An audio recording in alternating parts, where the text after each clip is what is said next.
بسم اللہ الرحمن الرحیم، السلام علیکم۔ نور رمضان پی ٹی وی نیوز کی لائیو افطار ٹرانسمیشن، میں ہوں سید فاروق حسن، میرے ساتھ موجود ہیں فراز سعدیہ، اور آج 22واں روزہ ہے مارچ کی، آج 12 تاریخ ہے بالکل، اور دن ہے جمعرات کا، دوسری یعنی جسے کہنا چاہیے طاقرات، جس کی کہ آج ہم تلاش کریں گے۔ اللہ تعالیٰ ہمیں اس آخری عشرے کی رحمتیں، مغفرتیں اور برکتیں نصیب فرمائے اور ہماری عبادتیں اور ہماری دعائیں جو ہیں وہ قبول فرمائے۔ آج ہمارا جو موضوع ہے وہ بہت اہم ہے اور وہ ہے بین المسالک ہم آہنگی۔ بے شک پہلی بات تو یہ ہے فاروق کہ مسلک کی کوئی گنجائش چھوڑی ہی نہیں ہے ہمارے مذہب نے۔ ہمیں ایک بڑا واضح حکم ہے کہ اللہ کی رسی کو مضبوطی سے تھامے رکھو اور تفرقے میں نہ آپس میں تفرقے میں مت پڑو۔ اب یہ ایک اتنا بڑا حکم ہے کہ اس کے بعد ہمیں جو ہے گروہ بٹنے کا جو ہے گنجائش نہیں رہتی، لیکن اس کے باوجود اختلافات ہو سکتے ہیں جو ہیں، ایک دوسرے سے اپنے کچھ چھوٹی چھوٹی باتوں پہ ہمارے ڈفرینسز ہو سکتے ہیں جو ہیں، لیکن پھر ان کا احترام کرنے کا بھی جو ہے نا ایک بہت بڑا درس جو ہے وہ ہمیں ملتا ہے۔ رسول پاک صلی اللہ علیہ وسلم کی بہت ساری احادیث مبارک ہیں جس میں مسلمان کا مسلمان کے اوپر جو حق ہے وہ بہت زیادہ بیان کیا گیا ہے، جیسے کہ مسلمان جو ہیں وہ ایک جسم کی طرح ہیں۔ مومن جو ہیں اگر جسم کے کسی ایک حصے کو تکلیف ہو تو پورا جسم اس تکلیف کو محسوس کرتا ہے۔ یا پھر یہ کہ سورۃ الحجرات جہاں پہ بڑا کلیئر حکم ہوتا ہے کہ مسلمان جو ہے یا مومن جو ہے آپس میں بھائی ہیں، اگر ان کے درمیان آپس میں جھگڑا ہو جائے تو صلح کروا دیا کرو۔ اب آپ یہ دیکھیں کہ یہ جو جتنے بھی ہمارے اختلافات ہوں، جتنے بھی ہمارے ایک دوسرے سگے بھائیوں کے درمیان ہو جاتی ہے، اگر ہم اسلامک ہسٹری پڑھیں تو حابیل اور قابیل کا واقعہ ہمارے سامنے ہے کہ نسل انسانی کا، نوع انسانی کا پہلا جو ہے قتل بھائی کا بھائی کے ہاتھوں قتل ہے۔ سو یہ ڈفرینسز ہم ڈینائی نہیں کر سکتے کہ یہ ہوں گے نہیں، یہ بڑا نیچرل ہے کہ یہ ہوں گے، لیکن ان کو ہینڈل کرنے کا جو طریقہ ہے وہ پھر ایک دوسرے کی برداشت، رواداری، ایک دوسرے کے احترام میں، صبر میں، اور اس چیز کو اہمیت دینے میں کہ انسانیت کا جو درس ہے وہ سب سے پہلے ہے، اس کے بعد ہیں ہمارے ڈفرینسز، اس کے بعد ہیں مذاہب۔ ہمیں تو مذہب کے نام پر بھی ایک دوسرے کے ساتھ امتیازی سلوک کرنے کا حکم نہیں ہے کسی طرح بھی۔ فرا، اور آپ نے بین المسالک کی بات کی، میں تو کہہ رہا ہوں جتنی بھی بین المذاہب ہم آہنگی، آج کل کتنا ڈفرینٹ سیمینارز ہوتے ہیں، کانفرنسز ہوتے ہیں، لیکچرز، اور ایک ہی بات کہی جاتی ہے جب ہم اپنے ملک کی، پاکستان کی بات کرتے ہیں تو ہم سب پاکستانی ہیں، پاکستان سب سے پہلے ہے، اس کے بعد ہم دوسرے کہ جی ہم پنجاب سے ہیں، ہم سندھ سے ہیں، ہم بلوچستان سے ہیں۔ جو تفرقوں کی ہم بات کر رہے ہیں، اسی طرح ہمارے مذہب میں بھی ہم سب مسلمان ہیں، اور آپس میں تفرقے میں پڑھ کے، ڈفرینسز لا کے، لڑ کے ہم اپنے اتحاد کو ختم کرتے ہیں، اور جب اتحاد ختم ہوتا ہے تو یقیناً تباہی اور سورہ بقرہ کی جو آخری 3 آیات ہیں جنہیں کہا گیا ہے کہ عرش الہی سے بہت بڑا تحفہ ہے، آپ دیکھیں اس میں ایک جو ٹکڑا ہے آیہ مبارکہ کا، لا نفرق بین احد منکم، ہم ان میں سے کسی نبی میں کوئی تفریق نہیں کرتے، ہمارے لیے کوئی فرق نہیں ہے۔ حضرت ابراہیم علیہ السلام، کیونکہ یہ تمام نبی، ہمارا ماننا یہ ہے کہ اللہ کی طرف سے الہامی کتابیں لے کر آئے ہیں، اور یہ تمام جو ہے ایک ہی پیغام اور ایک ہی لڑی کا سلسلہ ہے۔ سو مقصد اس ماہ مبارک میں اور اس آج کے دن اس موضوع کو چھیڑنے کا یہ ہے کہ اگر ہمارے درمیان، آپ کو پتہ ہے دعا قبول نہیں ہوتی اس شخص کی جس کی اپنے بھائی کے ساتھ جو ہے بول چال بند ہو، جس نے ترک تعلق کیا ہو، صلہ رحمی جو ہے اس کو منقطع کیا ہو۔ 3 دن سے زیادہ تو ویسے ہی حکم ہے کہ آپ ناراض نہیں رہ سکتے۔ سو بہت ضروری ہے کہ جب ہم عبادتوں پہ زور دے رہے ہیں تو معاملات کے اوپر بھی تھوڑا دھیان کر لیں تاکہ ہماری قبولیت جو ہے وہ زیادہ بڑھ جائے۔ مہمانوں کا جلدی سے تعارف کرا دیں جی۔ آج ہمارے بڑے خاص مہمان ہیں اور ہم بڑے شکر گزار ہیں، مصروف آدمی ہیں، آج انہوں نے وقت نکالا ہمارے لیے۔ بیرسٹر محمد رضا حیات حراج صاحب، وفاقی وزیر ہیں برائے دفاعی پیداوار۔ السلام علیکم رضا بھائی، بہت بہت شکریہ تشریف آوری کا۔ ڈاکٹر نوشین کنسلٹنٹ نیوٹریشنسٹ ہیں، اور ان سے نیوٹریشن کے حوالے سے ہم بات کریں گے جناب۔ رمضان میں اکثر لوگوں کے ہمیں سوالات آتے رہتے ہیں۔ ڈاکٹر صاحب thank you very much for joining us. Thank you for having, اور اللہ کے نام سے شروع کرتے ہیں اپنی ٹرانسمیشن کو۔ قاری عامر اقبال جو ہے جی یہ سورہ شمس کی تلاوت کرنے کی سعادت حاصل کر رہے ہیں۔ اعوذ باللہ من الشیطان الرجیم، بسم اللہ الرحمن الرحیم، والشمس وضحاها،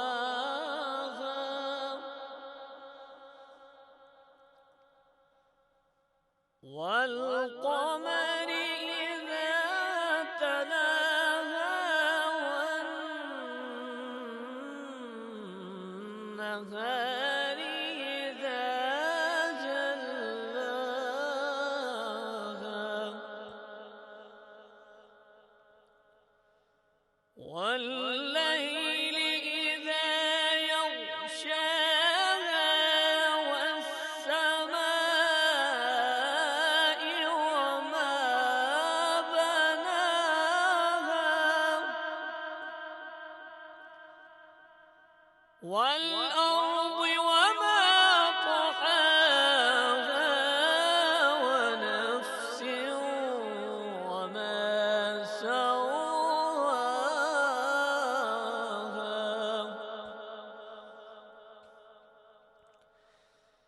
فألهمها فجورها وتقواها قد أفلح من زكاها وقد خاب من دساها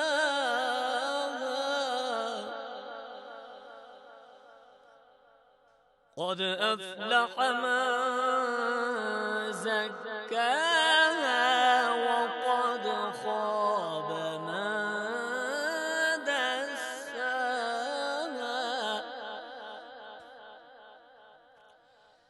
كذبت ثمود بطغواها إذ انبعث أشقاها